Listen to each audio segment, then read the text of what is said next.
Assalamualaikum warahmatullahi wabarakatuh. Selamat pagi mahasiswa semua. Pada pagi hari ini kita akan membahas dan sedikit merefresh terkait dengan metodologi penelitian Anda, bagaimana menyusun sebuah latar belakang masalah dari penelitian. Yang kita utamakan sekarang adalah pada saat Anda mempersiapkan untuk menyusun proposal penelitian untuk skripsi Anda, maka kita mencoba untuk merefresh kembali sebetulnya bagaimana kita menyusun latar belakang masalah.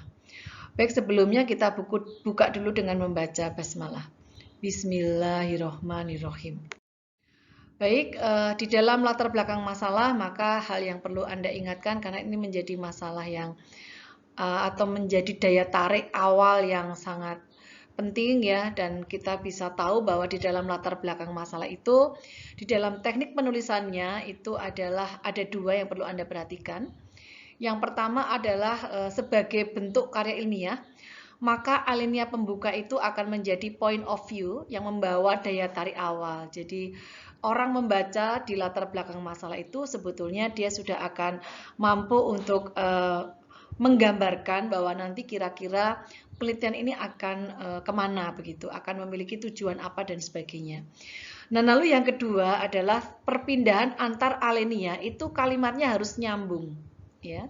Jadi tidak boleh lepas sedemikian rupa dan liar, tetapi harus disesuaikan antar satu paragraf ke paragraf yang lain, sehingga itu akan menjadi sebuah kalimat yang memang itu ada semacam koherensinya antar satu kalimat dengan kalimat yang lain.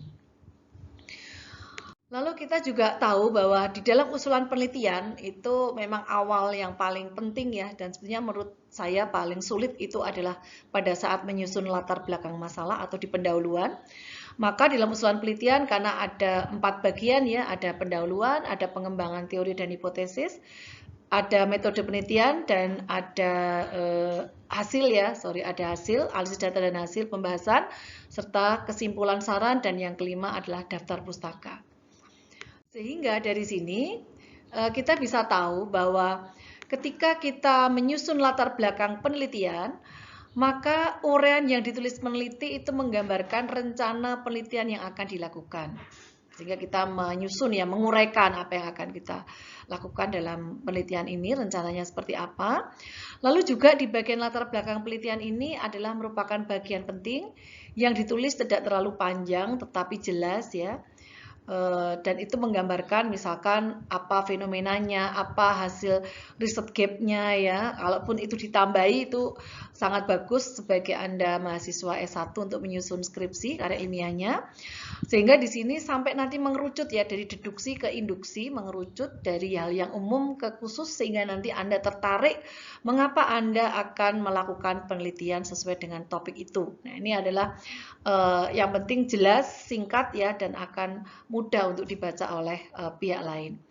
Lalu yang berikutnya adalah perlu juga diperhatikan fokus dalam memberikan alasan logis dan referensi pembaca untuk sampai pada masalah penelitian yang akan dijawab melalui penelitian. Nah ini maka dari awal selalu saya sampaikan bahwa karena sekarang semuanya sudah bisa menggunakan artificial intelligence ya, apapun yang Anda sampaikan itu harus berlandaskan pada logika dan referensi. Makanya ada istilah sitasi.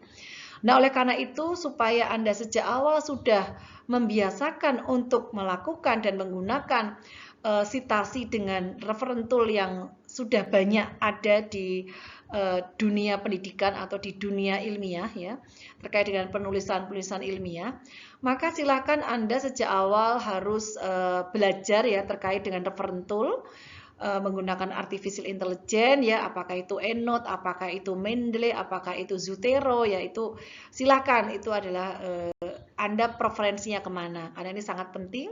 Semua apapun yang Anda tulis, kalau itu Anda mengutip atau mensitasi harus Anda sebutkan sumbernya ya. Oke. Lalu yang berikutnya, ada hal penting juga di dalam menyusun latar belakang penelitian ya.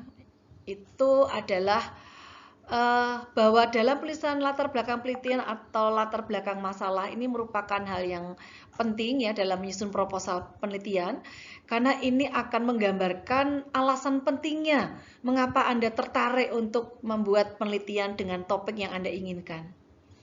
Yang berikutnya adalah latar belakang penelitian, itu pasti akan berisi dari, karena saya tadi menyatakan ada deduksi ke induksi, maka itu akan disampaikan fenomena masalahnya apa, itu wajib ain, lalu Anda tambahkan dengan wajib kifayah, yaitu hasil riset yang inkonsistensi seperti apa, ya. Jadi Anda sebutkan yang inkonsistensi adalah yang tidak selaras atau tidak sama.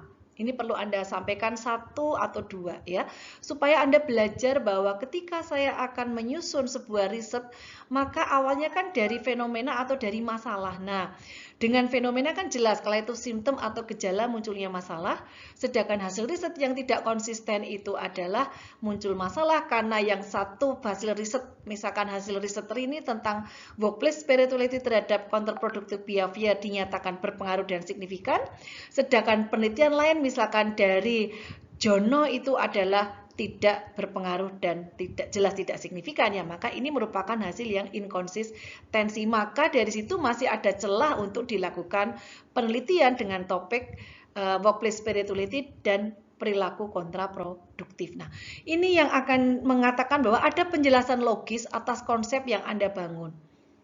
Ya, dan Anda tidak perlu mengatakan sulit, tidak ada kata sulit karena sudah semuanya menggunakan artificial intelligence. Anda bisa menggunakan Foxfire ya, dan Anda juga bisa menggunakan berbagai AI yang lain yang itu Anda akan bisa cepat untuk mencari artikel-artikel yang memang kita butuhkan. Selain itu tadi kajian empiris juga ya dari hasil penelitian dan hasil yang inkonsistensi, maka setelah itu akan mengerucut sampai yang paling inti, yaitu apakah penelitian Anda penelitian replikasi ataukah Anda penelitian modifikasi dan sebagainya. Di ending dari latar belakang itu akan Anda sampaikan bahwa mengapa Anda tertarik meneliti dengan topik atau judul yang Anda usulkan. Nah, lalu yang berikutnya dalam proposal, latar belakang ini merupakan bagian dari bab 1 yang juga digunakan sebagai dasar untuk merumuskan masalah dan tujuan penelitian. Karena Anda tahu semua isi dari pendahuluan itu yang pertama adalah latar belakang masalah atau latar belakang penelitian, yang kedua adalah rumusan, dan yang ketiga tujuan, dan yang keempat adalah manfaat penelitian itu sendiri. Kita coba sekarang mengeksplorasi tentang pendekatan dalam penulisan itu apa saja begitu ya. Tadi saya sampaikan dari deduktif ke induktif. Nah, itu ternyata juga begitu bahwa di dalam penyusunan latar belakang masalah ada pendekatan penulisan yang harus Anda terapkan atau Anda gunakan. Ya, nah dalam memaparkan latar belakang penelitian atau latar belakang masalah, maka peneliti, researcher atau Anda sebagai penyusun proposal itu harus mampu menggunakan pendekatan deduktif ya, menuju kepada pendekatan dari deduksi ke induktif, dari umum ke khusus. Lalu yang berikutnya tadi disampaikan di awal bahwa harus nyambung antar kalimat yang satu dengan kalimat yang lainnya.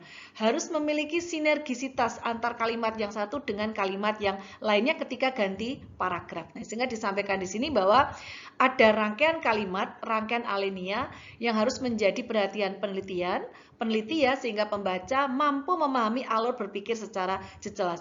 Jadi kalau ini penelitian tentang SDM ya, atau penelitian keuangan ataupun penelitian yang ada di sosial atau manajemen ya, sampaikan dulu secara umum seperti apa kondisi-kondisi secara umum, baru nanti mengerucut sampai dengan ke hal yang paling khusus sesuai dengan topik Anda.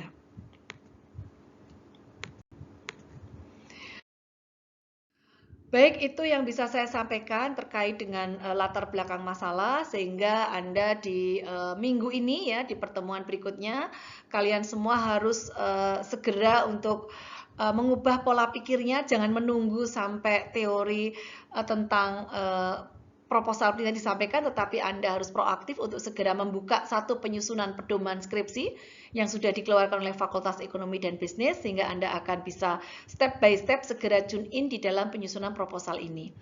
Walaupun sebetulnya di mata kuliah Metopen Anda sudah menyusun, tapi kan belum apakah topiknya ini sesuai atau belum, kan belum mengekspor pada jurnal-jurnal yang terkini ataupun belum melakukan critical review yang detail. Nah, ini maka Anda nanti mencoba, kalau yang sudah bagus tinggal dikemas ulang, tinggal diperbaiki, tapi bila topik-topik itu terlalu out of date ya menurut berbagai topik-topik yang terkini, maka juga Anda harus segera mengganti. Artinya tidak ada kata salah, tetapi Anda harus belajar terus untuk bisa meningkatkan kemampuan di dalam menulis proposal ini. Saya tidak menuntut lebih banyak, tetapi silakan Anda untuk bisa belajar menulis dengan benar, yang sesuai ya, dan kita akan bersama-sama untuk bisa mencapai pada penulisan proposal yang sesuai dengan standar yang ada di program studi manajemen FEB UMY. Baik mahasiswa semuanya, karena pertemuan pada pagi hari ini waktunya sudah habis, maka kita akan lanjut di pertemuan berikutnya. Saya tidak akan lagi masuk ke teori yang berikutnya, tapi saya ingin tahu bagaimana Anda mencari ide ya, dan silakan Anda membawa laptop semua atau menggunakan gadget Anda semua untuk mencari ide-ide penelitian dengan melakukan eksplorasi pada berbagai artikel yang ada di jurnal baik internasional maupun nasional ya. Jadi step by step dulu mengetahui oh seperti ini ya dan sebagainya sebelum nanti masuk ke materi-materi berikutnya ya. Dan saya nanti akan membahas terkait dengan materi rumusan masalah dan tujuan penelitian ya. Itu setelah Anda bisa berselancar untuk menemukan ide dulu, baru berselancar, belum ide yang pasti. Baik, terima kasih untuk pertemuan pada pagi hari ini. Kita tutup dengan membaca hamdalah. Alhamdulillahirabbil alamin. Assalamualaikum warahmatullahi wabarakatuh.